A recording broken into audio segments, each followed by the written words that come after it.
जो भाई हमारे पास आता है वो आता है न्यूलैंड्स यानी कि ऑक्टेव रूल।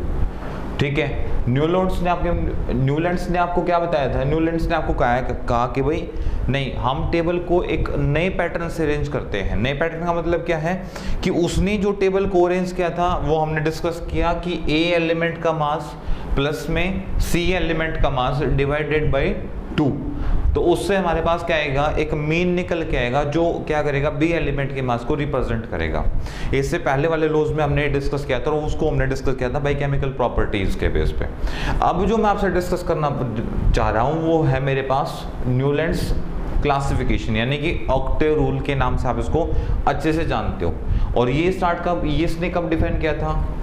1864 यानी कि 1864 के अंदर। इसने क्या कहा भाई, elements are arrange in the order of their increase, यानी कि इसने लगा दिया एलिमेंट्स को इंक्रीजिंग ऑर्डर के अंदर, किसके बेस पे? एटॉमिक मास के बेस पे।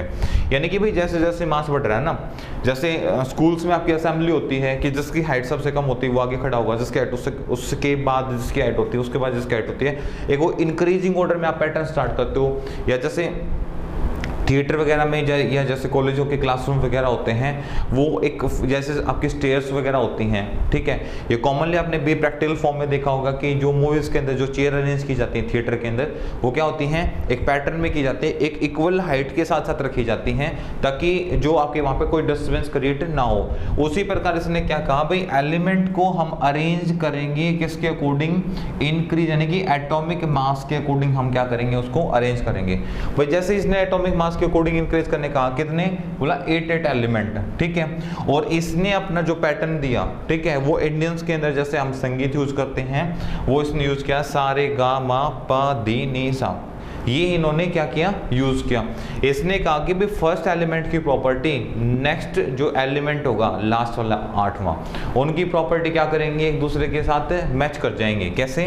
जैसे हमने फॉर एग्जांपल स्टार्ट किया, देखो इन्होंने टेबल तो स्टार्ट की थी लिथियम से, पर मैं एग्जांपल के लिए क्या यूज कर रहा हूँ, हाइड्रोजन यूज कर रहा हूँ। देखो hydrogen, lithium, beryllium, boron, carbon, nitrogen, oxygen, ठीक है, सा रे गा मा पा दे नी, और उसके बाद लास्ट सा। तो इसकी प्रॉपर्टी और इसकी प्रॉपर्टी यानी कि 1 2 3 4 5 6 और 7, भाई 1 से लेकर और 7 तक तो क्या कर रही थी, इंक्रीज, यानी कि यहां से चले हम और यहां तक, ठीक है, क्या कर रहा था, atomic mass increase, atomic mass increase, mass यहां पे बढ़ता जा रहा था, ठीक है। एंड नेक्स्ट 8 एलिमेंट, जो नेक्स्ट 8वां एलिमेंट था उसके साथ इसकी प्रॉपर्टी, ये दोनों प्रॉपर्टी क्या हो गई, सिमिलर हो गई, इन दोनों में कोई ज्यादा फर्क नहीं रहा। Next 8 element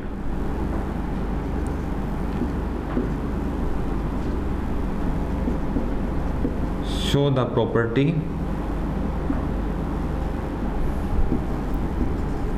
will be same. तो जो लास्ट में 8वां एलिमेंट था उसकी प्रॉपर्टी क्या कर रही थी, फर्स्ट वाले एलिमेंट के साथ मैच कर रही थी भाई, ठीक है। तो ये उसने अपना लॉज दिया।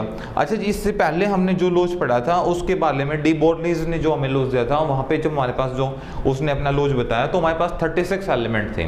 जब उसने ए का मास सी के मास का मीन निकाल के बी वाले एलिमेंट को निकाला, तो कुछ हमारे पास ऐसे मास आ गए जिसमें उसमें एलिमेंट ही प्रेजेंट नहीं थे। उन एलिमेंट को हमने क्या किया, उन एलिमेंट को हमने रिसर्च किया। रिसर्च करने से हमारे एलिमेंट की संख्या क्या हो गई, नंबर ऑफ एलिमेंट इंक्रीज कर गई।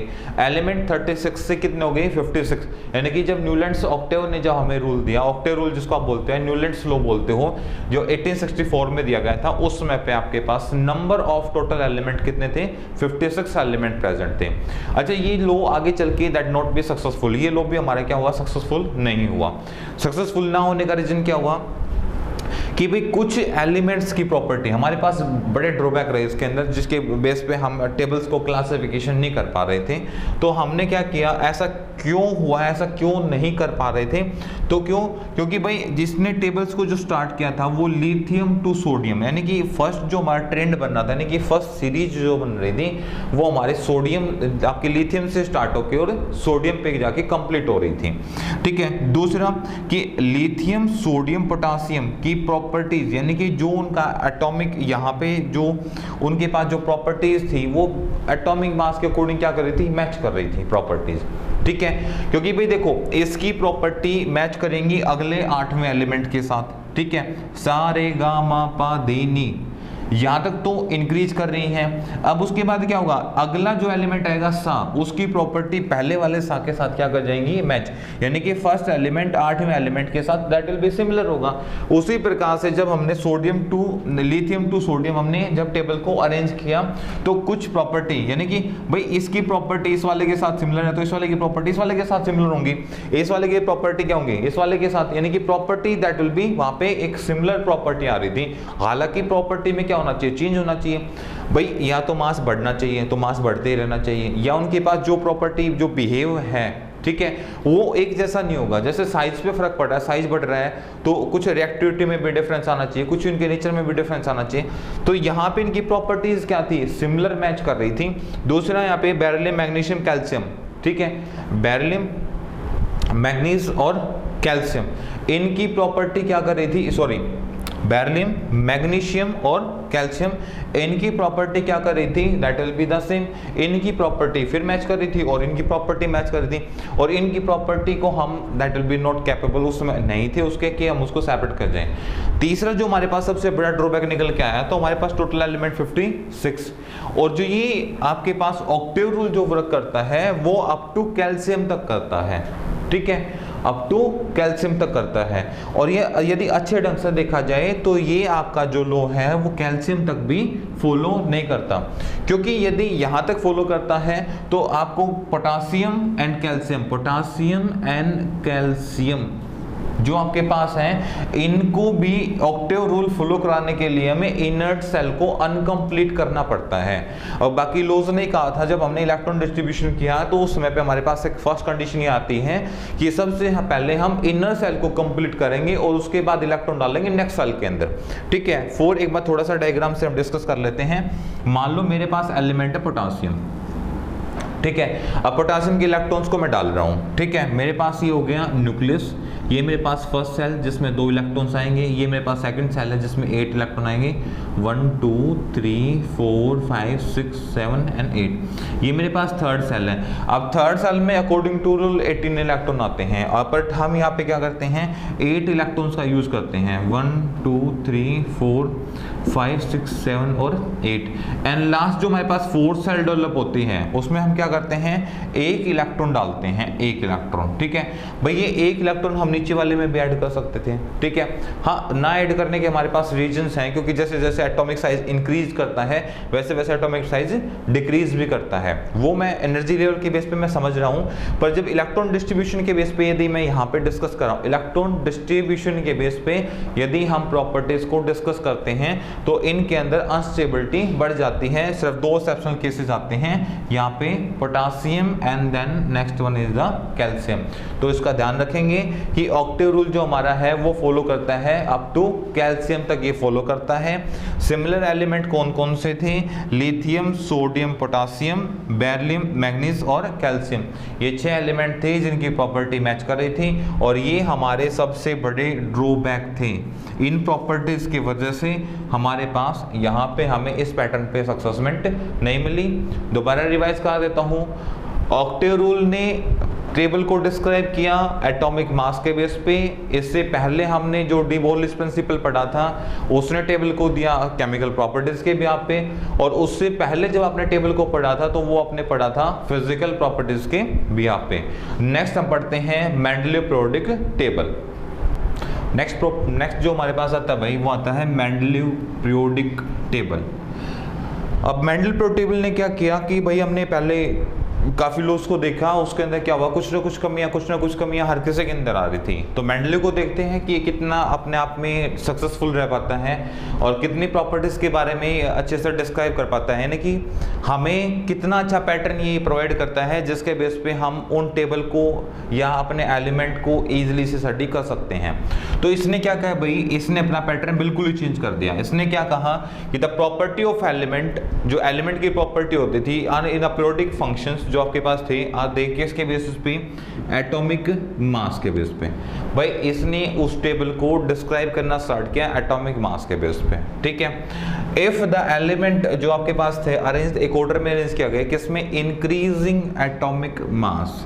आपको ये जरूर पता होना चाहिए भाई किसने लॉज दिया है और किस पैटर्न के बेस पे अपने इन्होंने बताया है। Those of the similar property and जो रिपीट हो रही थी रेगुलर, वो एक रेगुलर कुछ फिक्स इंटरवल के बाद, यानी कि एक फिक्स टाइम ड्यूरेशन के बाद वो प्रॉपर्टी क्या हो रही थी, मैच कर रही थी एक दूसरे के साथ। और हमें क्या चाहिए कि वो प्रॉपर्टी मैच ना करें, क्योंकि प्रॉपर्टी मैच करते हैं वो हमारे लिए ड्रॉबैक बन जाती हैं, ठीक है। तो इन्होंने कैसे काम किया, तो मैंने आप लोगों को पहले बताया था। अब देखो एक्चुअल में जो टेबल है ना वो अब बन के आई है। अब तक तो एक फॉर्मेट चल रहे थे, एक ब्लूप्रिंट चल रहे थे, मतलब ऐसा अजप्शन कर रहे थे कि ऐसा कर लें तो ऐसा हो जाता है, कॉलम बना लिया, मीन निकाल लिया, ये कर लिया।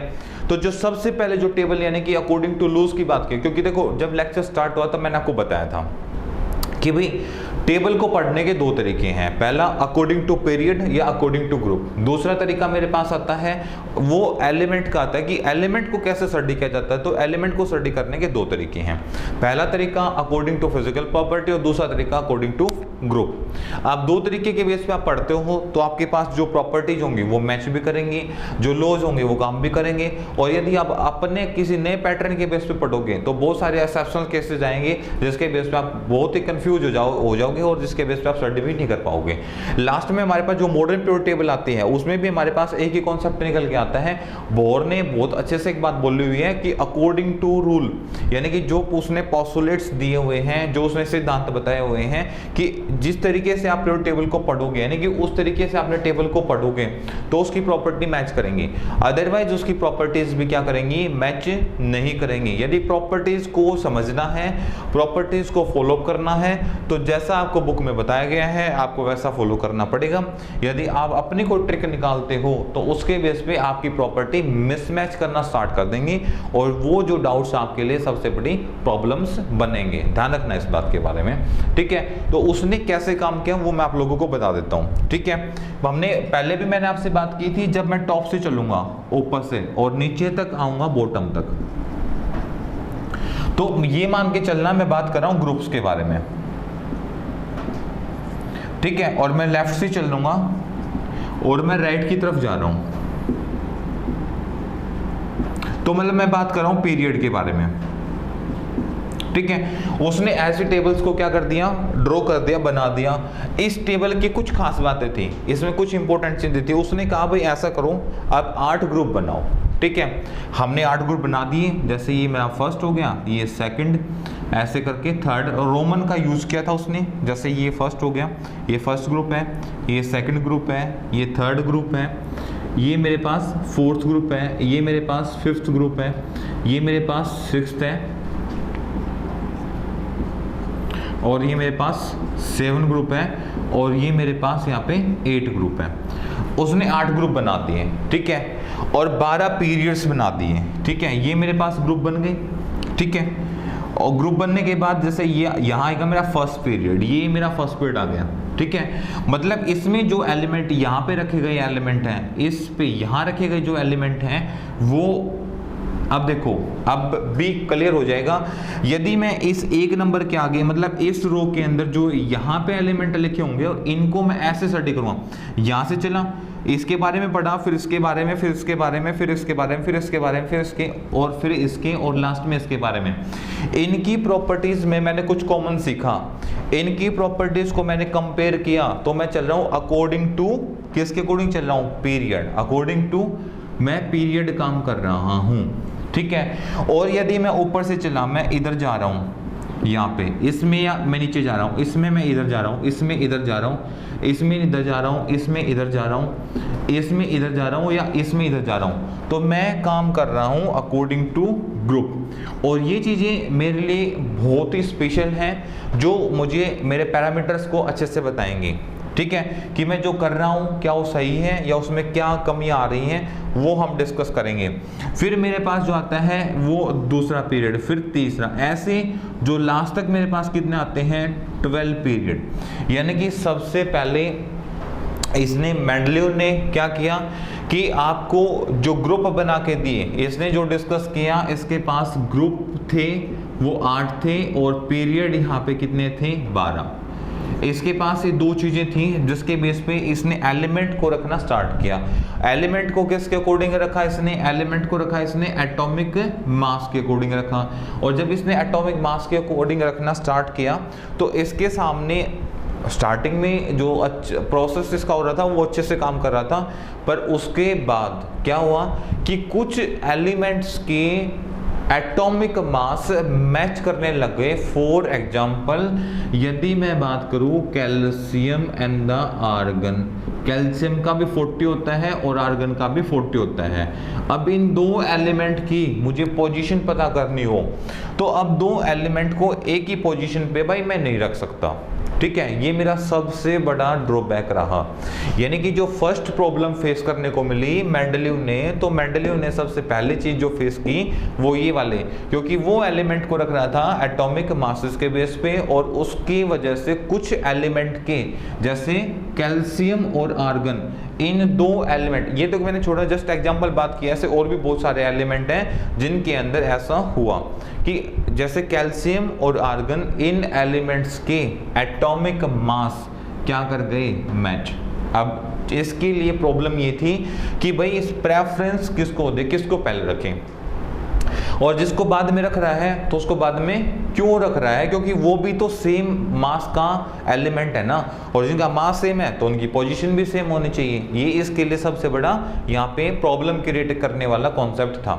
तो उसने क्या किया, इस पूरी पीरियोडिक टेबल में मॉडिफिकेशन कर दिया। कैसा मॉडिफिकेशन किया?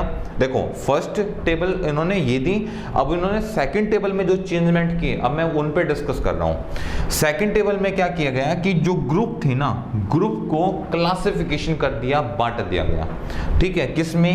ए और B, A B, A B, A और बी, ए और बी, ए और बी, ए बी, डिवाइड कर दिया गया पूरी टेबल को, ठीक है। टेबल को डिवाइड करने का यहाँ पे लॉजिक क्या था? देखो पहले हमने कंसिडर, पहले उसने फाइनली ये बोला था कि भाई जो मेरे पास एक जो ये कॉलम आएगा, कोई भी एक, यानी कि पर्टिकुलर इसी कॉलम में, पूरी टेबल में जितने भी कॉलम बनेंगे वो एक कॉलम में एक एलिमेंट कैरिंग करेगा, मतलब each element have only one element carrying, मतलब एक कॉलम के अंदर हम एक एलिमेंट को ही रखेंगे, वहां पे दूसरा एलिमेंट को इनबिल्ट नहीं करेंगे, नहीं रखेंगे। बट जब ऐसा इसके साथ हुआ, मैच करने लगे, तो उसने क्या किया गया कि एक कॉलम के अंदर दो एलिमेंट को रखना स्टार्ट किया गया। जैसे यहाँ पे कैल्शियम भी है और आर्गन भी है। अब उसने कहा कि जिसकी रिएक्टिविटी ज्यादा होगी, those element have high reactive compare to different element and mass will be same. जिन एलिमेंट की रिएक्टिविटी सेम है, सॉरी, जिन एलिमेंट की रिएक्टिविटी डिफरेंस है और जिनका mass that will be same, यानी जिनका मास एक जैसा है और जिनकी रिएक्टिविटी अलग अलग है, तो हम क्या करेंगे, उन एलिमेंट को एक ही ग्रुप में रख देते हैं। बट जिस एलिमेंट की रिएक्टिविटी होगी ज्यादा उसको रखेंगे हम ए के नीचे, और जिसकी रिएक्टिविटी होगी उससे कम उसको रखेंगे हम बी के नीचे। इस तरीके से पूरी पीरियोडिक टेबल के एलिमेंट को उसने इकट्ठा करना स्टार्ट कर दिया।